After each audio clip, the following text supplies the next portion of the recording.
एक simple ratio में combine होंगे। देन बात की गई है एवोगैड्रो लॉ को लेके। एवोगैड्रो लॉ क्या है उसको देख लेते हैं।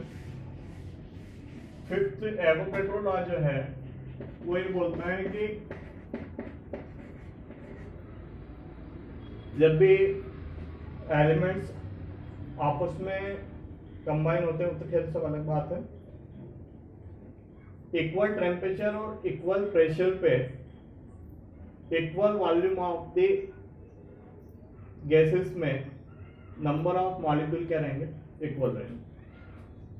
तो इन्होंने बोला कि मान लीजिए कि यहाँ पे कोई एक बॉक्स है, इसमें कुछ गैस है, ये एक दूसरा बॉक्स है, इसमें कुछ गैस है।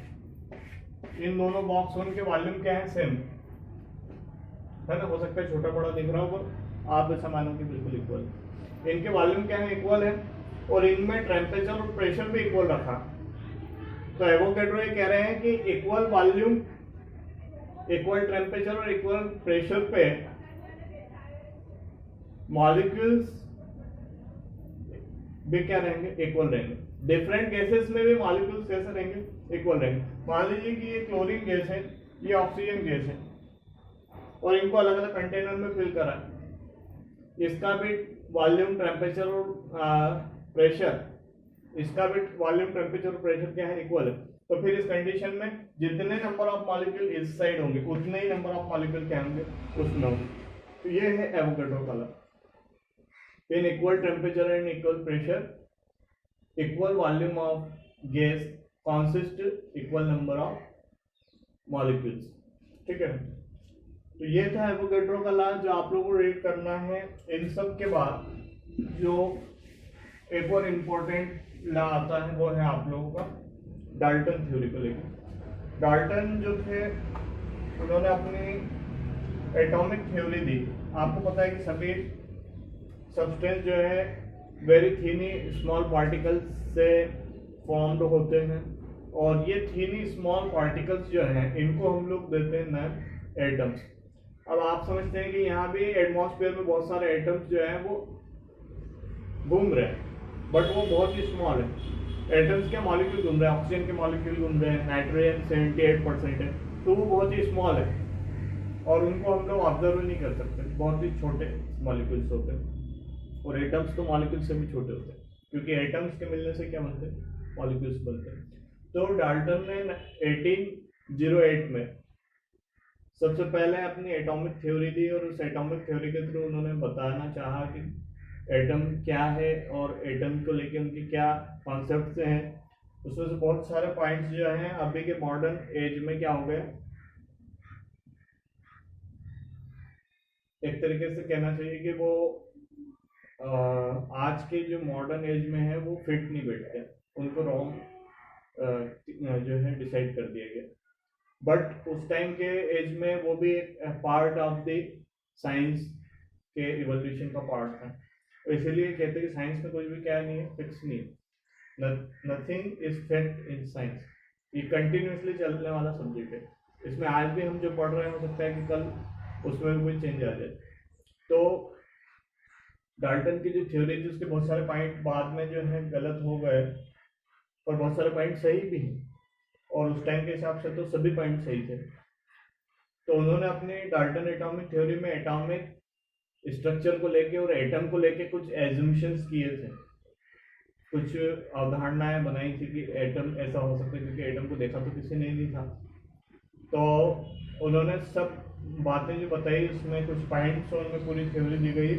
सबसे पहली बात तो उसमें ये लिखी उन्होंने कि matter is made by extremely tiny particles called atoms. सभी मैटर जो है, मैटर तो आप समझ गए, matter is something which has mass and which occupy space. Everything is matter, that chalk is matter, that stir is matter, the book is also matter. तो सबसे पहले डाल्टन ने अपनी थ्योरी का फर्स्ट पॉइंट ये बताया कि सभी चीजें जो हैं मैटर हैं, और मैटर्स जो हैं स्मॉल थीनी पार्टिकल्स मिलके बने हैं, और स्मॉल थीनी पार्टिकल्स को क्या नाम दिया गया, एटम्स नेम दिया गया। देन उन्होंने बताया कि atoms are the same substance are same in mass, structures, atomic numbers, है ना, एक ही एलिमेंट्स के जो एटम्स रहेंगे वो सेम रहेंगे। जैसे नाइट्रोजन का एक एटम है तो नाइट्रोजन के दूसरे एटम से सेम रहेगा, जैसा स्ट्रक्चर इसका है वैसे ही स्ट्रक्चर किसका होगा, इसका होगा। जितना मास इसका है उतना ही मास किसका होगा, उस नाइट्रोजन एटम का होगा। पर बाद में बात जो है रॉन्ग हो गई, आइसोटोप्स और आइसोबार है। आपको पता है आइसोटोप्स में एटॉमिक नंबर सेम रहते हैं एटम के, बट उनके एटॉमिक मास क्या हो जाते हैं, डिफरेंट हो जाते हैं। तो आगे हम लोग बात करेंगे आइसोटोप्स वगैरह को लेके। बट अभी तो ये हुआ कि उन्होंने अपने सेकंड पॉइंट में क्या बताया कि सेम सब्सटेंस के एटम्स क्या रहेंगे, सेम रहेंगे in the manner of shape, size, mass, है ना। देन अनदर पॉइंट उन्होंने बताया कि atoms of the different elements are different in mass, shape, size, है ना।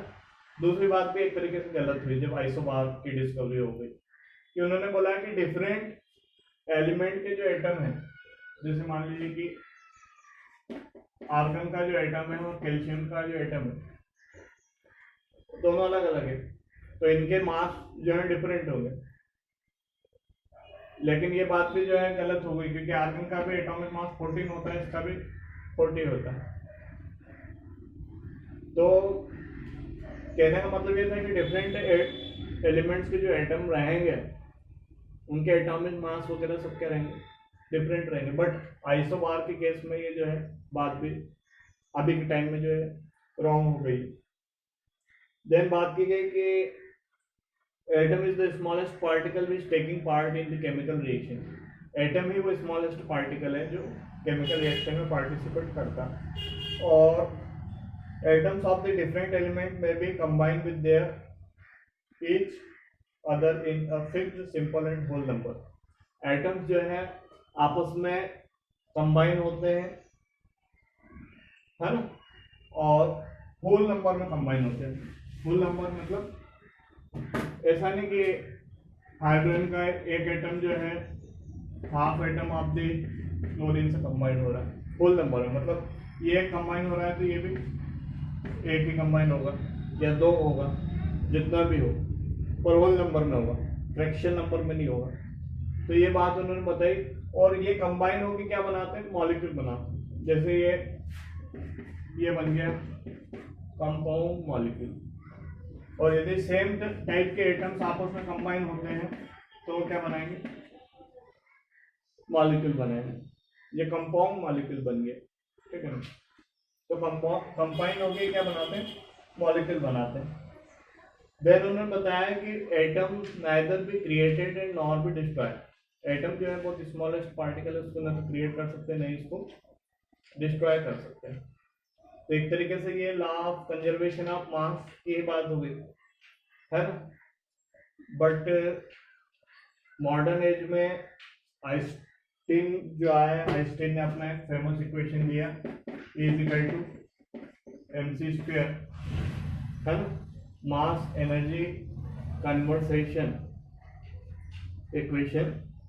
और इसके थ्रू ये बात आई कि आप मास को भी काय में कन्वर्ट कर सकते हैं एनर्जी में, है ना। तो ये बात भी कुछ हद तक अब आज के टाइम में सही नहीं है, ठीक है। तो एटम को डिस्ट्रॉय कर सकते हैं, दूसरे एटम्स बन सकते हैं। जैसे बच्चों ने पढ़ा होगा न्यूक्लियर फिजन रिएक्शन होती है क्लास 10th में, न्यूक्लियर फिजन, न्यूक्लियर फ्यूजन। अब आप उसमें यूरेनियम लेके चलते हैं, बाद में आपको बेरियम, कैडमियम ऐसा मिलता है ना। तो एक एटम जो है दूसरे एटम में डिस्ट्रॉयड होके कन्वर्ट हो गया, ठीक है ना।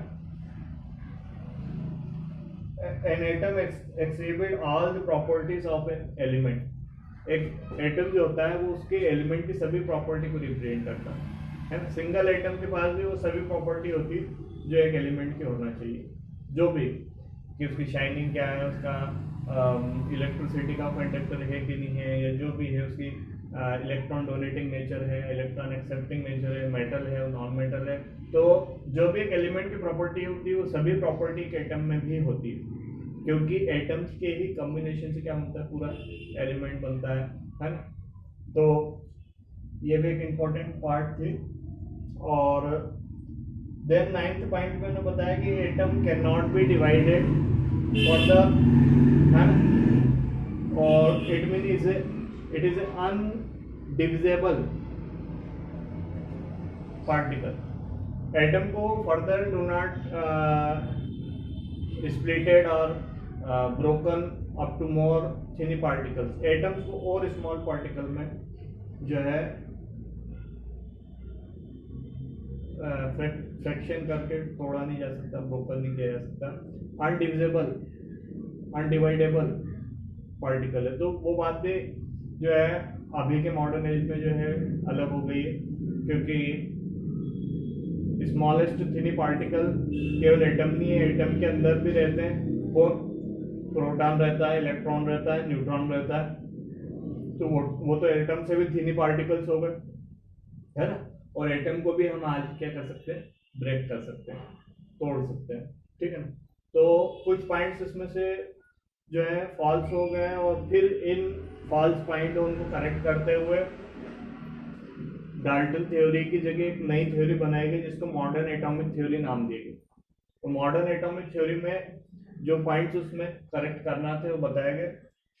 तो पेज नंबर 19 पे मॉडर्न एटॉमिक थ्योरी दी गई है, उसको रीड करना है आप लोगों को। An atom is indivisible, it is made bye proton, electron and neutron. चलिए एटम इंडिविजिबल तो मान लें, but it is not a smallest particle, है ना। और ये मतलब ये सबसे छोटा पार्टिकल नहीं है। तो एटम इंडिविजिबल है, बट ये मेड अप होता है किससे, प्रोटॉन, इलेक्ट्रॉन एंड न्यूट्रॉन से। ऑल द एटम्स और सब्सटेंस आर नॉट सेम। एक ही एलिमेंट के सारे एटम जो है सेम नहीं होंगे। एक नाइट्रोजन का एटम जो है वो दूसरे नाइट्रोजन के एटम से भी डिफर हो सकता है।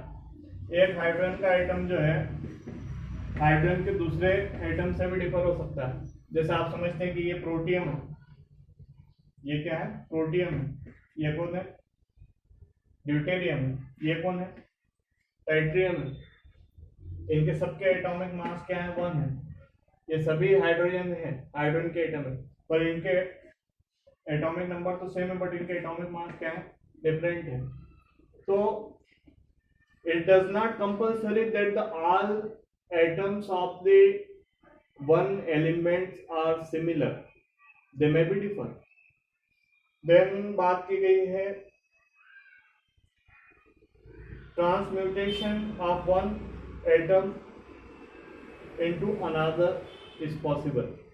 एक एटम को दूसरे एटम में हम लोग जो है ट्रांसफॉर्मेशन कर सकते हैं, उसका एक एटम से दूसरा एटम बना सकते हैं।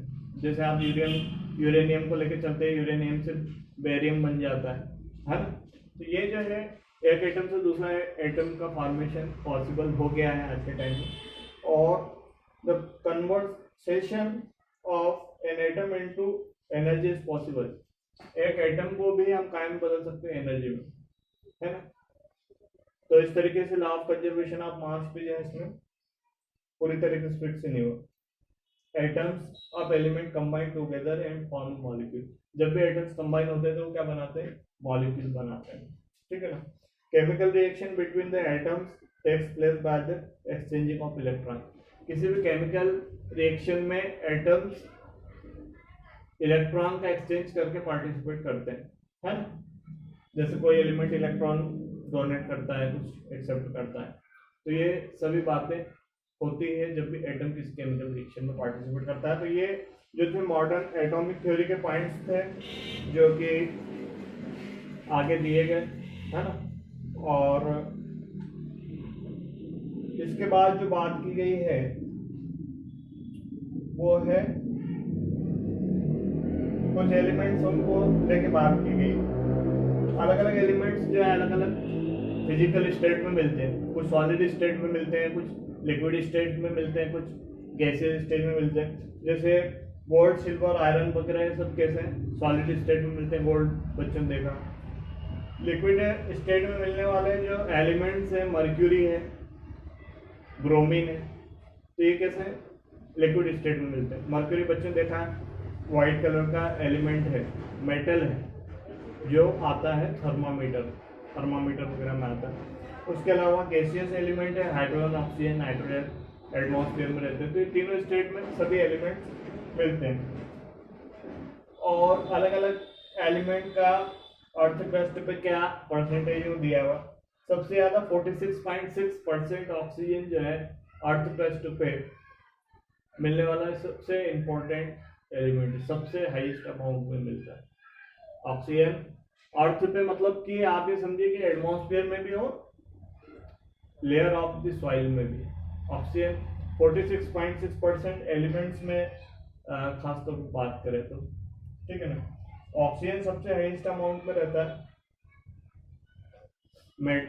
मेटल्स में बात करें तो सिलिकॉन है, एल्यूमिनियम है।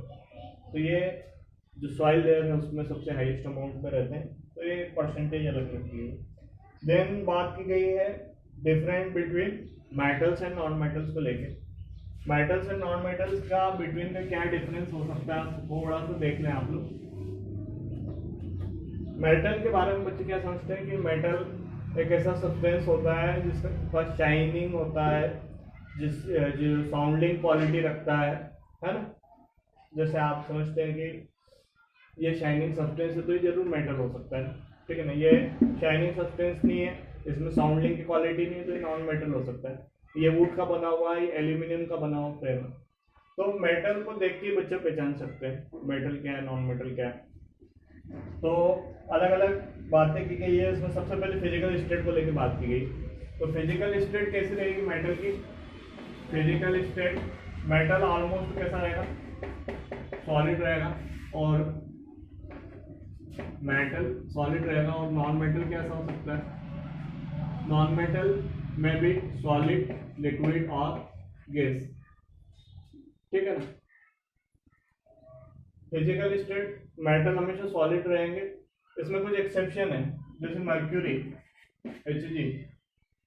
इसके अलावा सभी मेटल जो है वो कैसे रहेंगे, सॉलिड स्टेट में रहेंगे। ये सॉलिड भी हो सकते हैं, लिक्विड भी हो सकते हैं, गैस भी हो सकते हैं, हाँ। जैसे आयोडीन है, वो एक नॉन मेटल है ना, बट वो सॉलिड स्टेट में रहता है। लिक्विड स्टेट में ब्रोमीन है। गैसेस स्टेट में नाइट्रोजन, ऑक्सीजन, कार्बन, बहुत सारी गैसेस हैं। तो ये सब नॉन मेटल। डेंसिटी की बात की गई। डेंसिटी का मतलब बच्चे समझते हैं कि उसका वेट कितना है, सीधे सीधे, ठीक है ना। अच्छा, हेवी है कि नहीं है। तो डेंसिटी, इनकी डेंसिटी कैसी रहेगी? हाई रहेगी मेटल्स की। मतलब इनको जब भी हम उठाएंगे तो बहुत भारी लगेंगे। और ये कैसे रहेंगे? लो डेंसिटी वाले रहेंगे, ठीक है ना। तो इनकी डेंसिटी कैसी रहेगी? Low density. देन बात की गई है उसमें metallic lustre. Metallic lustre, lustre property है कि मतलब उससे हम लोग वायर का फॉर्मेशन कर सकते हैं। तो इनमें लस्टर प्रॉपर्टी रहेगी, इनसे हम लोग वायर का फॉर्मेशन कर सकते हैं। और इसमें क्या है, लस्टर प्रॉपर्टी एब्सेंट रहेगी, ठीक है ना। और ट्रांसपेरेंसी की बात की, तो क्या मेटल ट्रांसपेरेंट रहेंगे? मेटल के आर पार देख सकते हैं? नहीं देख सकते। तो मेटल ओपेक रहेंगे। और ये क्या रहेंगे? ट्रांसपेरेंट। अब देखिए आप, ऑक्सीजन है उसके अपन आर पार देख रहे हैं, नाइट्रोजन गैस है एनवायरमेंट में, तो ये ट्रांसपेरेंट रहेंगे। कंडक्टिविटी की बात करें तो metal are the good conductor of the heat and electricity. जानते हैं बच्चे, ये क्या है? They are not good conductor of heat and electricity. Metal are the insulator of the heat and electricity. Ductile nature, ductile nature भी उसी तरह का है, इसमें वायर का फॉर्मेशन कर सकती है। मेलेबिलिटी का मतलब है कि उसको हम लोग बीट करेंगे तो उसमें वायर बन जाए, या फिर उसका जो है एकदम थीन लेयर बन जाए, टूटे नहीं। तो वो क्या है? मेलेबिलिटी। डक्टाइल नेचर में भी हम लोग वायर का फॉर्मेशन करेंगे, तो इनमें डक्टाइल नेचर रहेगा मेटल। इसमें क्या है? डक्टाइल नेचर नहीं रहेगा। तो वायर का फॉर्मेशन जो है वो दोनों क्वालिटी से होता है। किससे? डक्टाइल नेचर से भी होता है और मेलेबिलिटी से भी होता है। दोनों नेचर किस में रहते हैं? मेटल में प्रेजेंट रहते हैं। और मेल्टिंग एंड बॉइलिंग पॉइंट की बात की गई है, तो मेटल के मेल्टिंग एंड बॉइलिंग पॉइंट क्या रहेंगे? हाई रहेंगे। इनको मेल्ट करने के लिए, मतलब सॉलिड से लिक्विड में कन्वर्ट करने के लिए हाई टेम्परेचर देना पड़ेगा, ज़्यादा अमाउंट में हीट देना पड़ेगा। इनके मेल्टिंग एंड बॉइलिंग पॉइंट कैसे रहेंगे? लो रहेंगे। किनके, नॉन मेटल्स के। और नेचर की बात करें तो ये इलेक्ट्रोपॉजिटिव नेचर के रहेंगे, कौन, मेटल, और ये इलेक्ट्रोनेगेटिव नेचर के रहेंगे। इलेक्ट्रोपॉजिटिव का मतलब ये है कि ये इलेक्ट्रॉन डोनेटिंग नेचर के रहेंगे, मतलब ये इलेक्ट्रॉन डोनेट करेंगे। जैसे सोडियम है, ये एक मेटल है, तो ये इलेक्ट्रॉन डोनेट करेगा, ऑलवेज इलेक्ट्रॉन डोनेटिंग नेचर के रहेंगे। और ये इलेक्ट्रॉन एक्सेप्टिंग नेचर के रहेंगे, मतलब ये इलेक्ट्रॉन को क्या करेंगे, एक्सेप्ट करेंगे। देन बात की गई है एटम्स एंड मॉलिक्यूल्स को लेकर। देखिए एटम जो है, atoms are smallest particle. Atom जो है किसी भी सब्सटेंस के क्या है, स्मॉलेस्ट पार्टिकल।